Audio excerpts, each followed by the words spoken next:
গতকাল দক্ষিণ 24 পরগনার বারুইপুরে ভারতীয় জনতা পার্টির অফিসে শুভেন্দু অধিকারী তার বিজেপি কর্মীদের নিয়ে মিটিং করেন। তার পাশাপাশি মঙ্গলকোটে তৃণমূল নেতা খুনের ঘটনা দুঃখজনক বলে জানালেন বিধানসভার বিরোধী দলনেতা শুভেন্দু অধিকারী। তবে এই বিষয়ে তদন্ত না করে যেভাবে গ্রেফতার করা হয়েছে তা ঠিক হয়নি বলেই অভিযোগ তার। শুভেন্দু অধিকারীর মতে পুলিশ আর তৃণমূল কংগ্রেস সমর্থক। শুভেন্দুর অভিযোগ তৃণমূল বলেছে তাই পুলিশ গ্রেফতার করেছে। মঙ্গলকোটে তৃণমূলে একজন মারা গেছেন, অলরেডি একজন বিজেপি নেতা গ্রেফতার, কিছু বলবেন? হ্যাঁ, আমি যে কোনো মৃত্যু দুঃখজনক। রাজ্যে তৃণমূল কংগ্রেসের সরকার আছে, মুখ্যমন্ত্রী বলছেন কোথাও কোনো অশান্তি নেই, রাজ্য শান্তিতে আছে।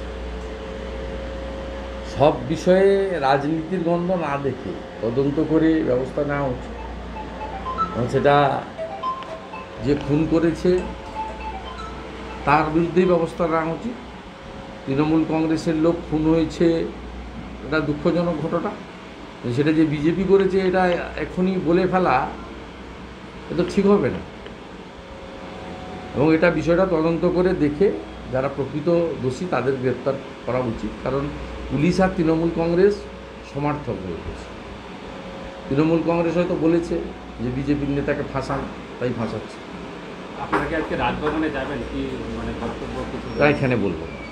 আরেকটা জিনিস, যে কলকাতায় যাই কর্মসূচি হলে নিশ্চয়ই যেটুকু মিডিয়াকে বলা উচিত, আমাদের সংবিধানের ৪র্থ স্তম্ভ, আমি শীর্ষে সহযোগিতা করি।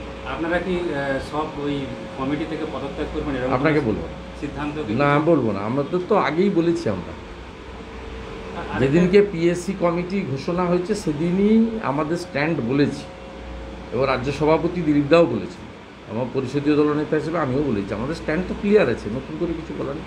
রাজ্যে একের পর এক ভুয়ো সিবিআই অফিসার, ভুয়ো সিআইডি অফিসার, ভুয়ো ভ্যাকসিন, মানে একের পর এক এই ধরনের ঘটনা ঘটছে, এবং অনেক রাজ্যের নেতা মন্ত্রীরাও যুক্ত। মানে কী বলবেন বিরোধী দলনেতা হিসেবে, কী বক্তব্য? মানে এই ধরনের ঘটনা কেন বাড়ছে? তারপরে জঙ্গি গ্রেপ্তার হচ্ছে কলকাতা থেকে।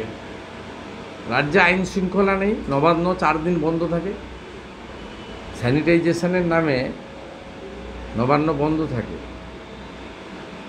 এখন চালু হয়েছে কিনা জানি না, কিছুদিন আগেও আমি বলেছিলাম, আপনারা দেখবেন মঙ্গল, শুক্র, শনি, রবি 4 দিন বন্ধ।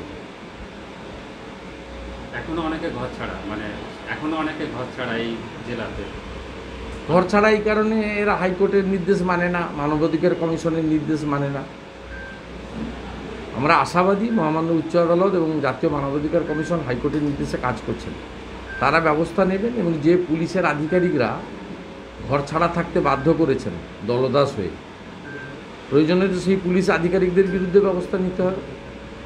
আরেকটা লাস্ট প্রশ্ন হচ্ছে, আপনার সিকিউরিটি যে মারা গেছে, না ঠিক আছে, আপনি ভালো থাকেন, ওটা মমতা ব্যানার্জিকে জিজ্ঞেস করুন, উনি ভালো বলতে পারেন। বারুইপুর থেকে উজ্জ্বল সরকারের রিপোর্ট, এনবিটিভি।